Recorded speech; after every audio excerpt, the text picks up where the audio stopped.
आलस्य मनुष्य का सबसे बड़ा शत्रु है। एक प्रतापी गुरु थे जो अपने सभी शिष्यों से बहुत प्रेम करते थे। अपने शिष्यों के हर गुणों और कमियों के बारे में बताकर उन्हें भविष्य के लिए तैयार करते थे। उनका एक ही मात्र लक्ष्य था कि उनका हर एक शिष्य जीवन के हर पड़ाव पर हिम्मत से आगे बढ़े। उनके सभी शिष्यों में एक शिष्य था जो अत्यंत भोला था, स्वभाव का बड़ा ही कोमल और सरल विचारों वाला था, लेकिन वह बहुत ज्यादा आलसी था। आलस के कारण ही उसे कुछ भी पाने का मन नहीं था।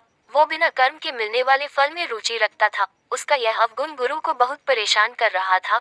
वे दिन रात अपने उसी शिष्य के विषय में सोच रहे थे। एक दिन उन्होंने पारस पत्थर की कहानी अपने सभी शिष्यों को सुनाई। इस पत्थर के बारे में जानने के लिए सबसे अधिक जिज्ञासु वही शिष्य था। यह देख गुरु उसकी मंशा समझ गए। वे समझ गए कि यह आलसी है, इसलिए उसे इस जादुई पत्थर की लालसा है। लेकिन ये मूर्ख यह नहीं जानता कि जो व्यक्ति कर्महीन होता है, उसकी सहायता तो स्वयं भगवान भी नहीं कर सकते, और ये तो बस एक साधारण पत्थर है। यह सोचते सोचते गुरु ने सोचा कि यही सही वक्त है इस शिष्य को आलसी के अवगुणों से अवगत कराने का। ऐसा सोच गुरुजी ने उस शिष्य को अपनी कुटिया में बुलवाया। कुछ क्षण बाद कुटिया के भीतर शिष्य ने प्रवेश किया और गुरु को सिर झुकाकर प्रणाम किया। गुरु ने आशीर्वाद देते हुए कहा, बेटा, मैंने आज जिस पारस पत्थर की कहानी सुनाई वो पत्थर मेरे पास है और तुम मेरे प्रिय शिष्य हो, इसलिए मैं वो पत्थर सूर्य उदय से लेकर सूर्यास्त तक के लिए तुम्हें देना चाहता हूँ। तुम उससे जो करना चाहो कर सकते हो। तुम्हें जितना स्वर्ण चाहिए तुम इस पत्थर से इस दिए गए समय में बना सकते हो। यह सुनकर शिष्य की खुशी का ठिकाना न था। गुरुजी ने उसे प्रातः सूर्योदय होने पर पत्थर देने का कहा। रात भर वह इस पत्थर के बारे में सोचता रहा।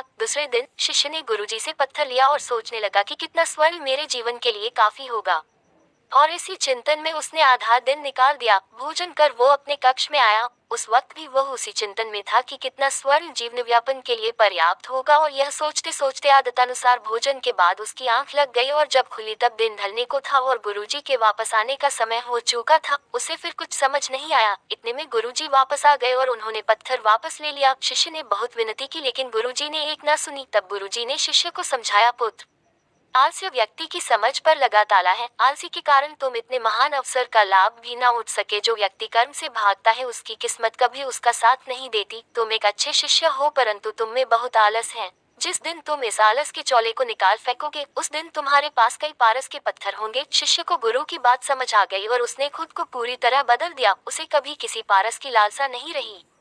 कहानी को पूरा सुनने के लिए धन्यवाद। कहानी के बारे में आपकी क्या राय है, कमेंट करें, और कहानी पसंद आई हो तो लाइक और शेयर करें। और यदि चैनल पर पहली बार आए हैं तो चैनल को सब्सक्राइब करें।